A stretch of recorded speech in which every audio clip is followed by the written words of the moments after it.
Good morning, students. So yesterday we dealt with the third chapter of your commercial studies. We dealt about the different types of non-profit organizations, right? Today we are starting with the fourth chapter, and that is classification of commercial organization. Now before starting this chapter, understand what are the terms of this chapter name. Chapter name is classification of commercial organization. So what do you mean by classification? Classification means different types. Commercial organization, what do you mean by commercial organization? First understand what do you mean by organization. Organization means where a group of people are working for a similar motive, for a same aim. That is an organization. What are commercial organization? You have learnt in the first chapter what do you mean by commercial activities. Try to link with that. All those organizations which are involved, which are working with the objective of earning profit, with the objective of earning money is commercial organization. Okay?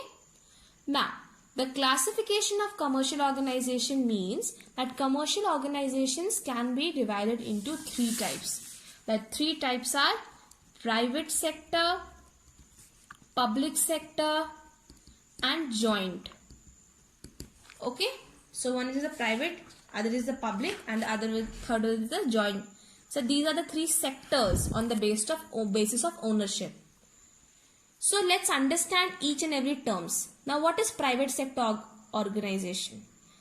With the word itself you can understand that private sector enterprise are those enterprise which are owned, controlled and financed by private person. What did I say? Private sector is a sector which is owned, controlled and financed. Okay. So, in private sector enterprises, there is no government participation. Okay. Private means, again I am repeating, private sector enterprises are those enterprises that are owned, controlled and financed by whom? By private businessman. Means no government. Neither the central government or state government interferes in it. Now we'll understand the example of private sector enterprise. The private sector enterprise could be anything. Let's take an example of Tata Motors. That enterprise is privately owned, right? Now, public sector. Public sector enterprise are basically those enterprises which are owned and controlled by whom?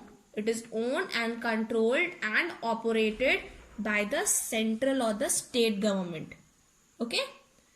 So, public sector are those enterprises which are owned, controlled by the central government or the state government. So, it is just the opposite of private sector enterprise. Now, what happens here?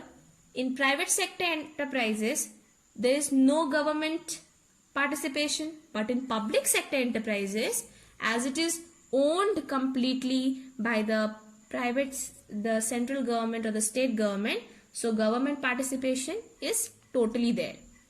In joint sector enterprises, okay, let's give an example of public sector enterprise now. You might have heard about Reserve Bank of India, right? Reserve Bank of India, it is the bank that regulates all other commercial banks in the country, right? So what is this? This is a public sector enterprise. The third kind of enterprise on the basis of ownership is joint sector enterprise. So as the word itself means joint. So joint here, what do we understand? Joint sector enterprise means the enterprises which are owned, controlled and managed by both the public, the private as well as the government. Okay. So again, joint sector enterprises are those enterprises which are owned, controlled and managed by the public, by the private and the government. When I say government, government means central as well as state. Okay. The example is Indian Oil Corporation. So this Indian Oil Corporation So these are an example of joint sector enterprise, because in Indian Oil Corporation it is managed, it is owned on the basis of shares by public, by private, as well as the government entities. Now let's understand different features of these three types of enterprises, types of commercial organizations which are classified on the basis of ownership. Let's start. Let's start with private. So what happens in private? In private sector enterprise, we have understood from the meaning that it is owned, controlled and financed by the private. So in private sector enterprise, there is a private ownership. The government is not intervening. The second feature is profit motive. The sheer motive of the private sector enterprises is to earn money. It doesn't have the motive of social welfare, because it's a commercial organization whose main focus is to earn profit. The third feature could be private finance. Private finance means who is providing money to run the private sector enterprise? The private businessman. Let's take an example of the shopkeeper who is near to your house. What is he having? He is also having a private sector enterprise. Question yourself, how can he be private sector enterprise? He is a part of private sector enterprise because he himself is financing for the running of the shop. He himself is investing money for the construction of his shop, for getting stock for his shop. So he is funding it or financing it on his own. Therefore, it is privately financed. The fourth feature could be no state participation. I have told you again and again, in private sector enterprise, it is owned, controlled and financed by the private person or the private businessman. So there is no state participation. No state participation means the central government or state government do not participate in the owning, controlling or financing of the private sector enterprise. And independent management. Independent management means, let's take a very simple example.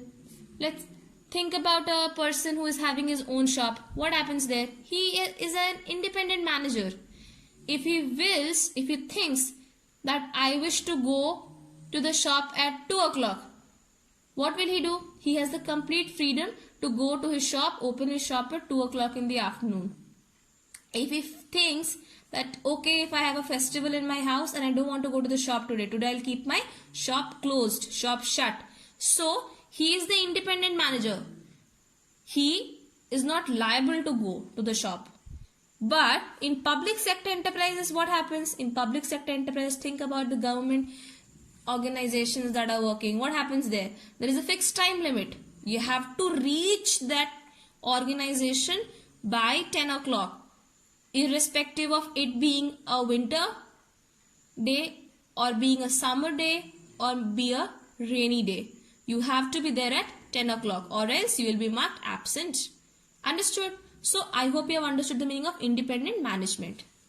Now we know the public sector enterprises. What does it mean? So we can easily understand the features. The first feature is state ownership. State ownership, how? Because it is completely owned by the central or the state government. The second one is government control. Government control, how? Definitely the government is owning it. The government is operating it. So who will have the control? Government will have the control. Then we have service motive. There are many public sector commercial organizations, the public sector enterprises who are working for the purpose of providing services, for the purpose of rendering services. Right? For example, I gave you an example of Delhi Transport Corporation, or let's take an example of Jharkhand Transport Corporation. What happens? It takes a very nominal fee as compared to the private buses in which you travel, and they take it just for the sake of maintenance. But the primary objective of this public sector enterprise is service motive. Then the fourth one is state financing. Again, in the private sector, it was private financing. Financing means who is providing money for the running of the organization. In private sector, the private businessman is giving the money. Similarly, in public sector, who is giving the money? the state, the central or the state government. Though the money which is utilized, which is used for running of the public sector enterprises belongs to the public, like the people who pay taxes. Okay. The next one is public accountability. Public accountability means what happens when we all, I mean not all of us, but those who are taxable, they pay taxes, and once when they pay taxes, that amount of money is used by the central and the state government for the operational activities in the central as well as the state.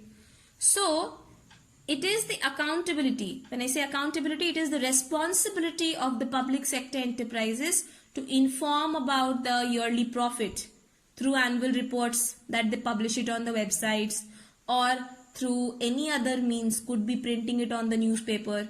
Why? Because they want, because the public sector enterprises has to inform its citizens, its people who are paying the taxes, who are actually funding the public sector enterprises, to understand the situation of the enterprises. Okay.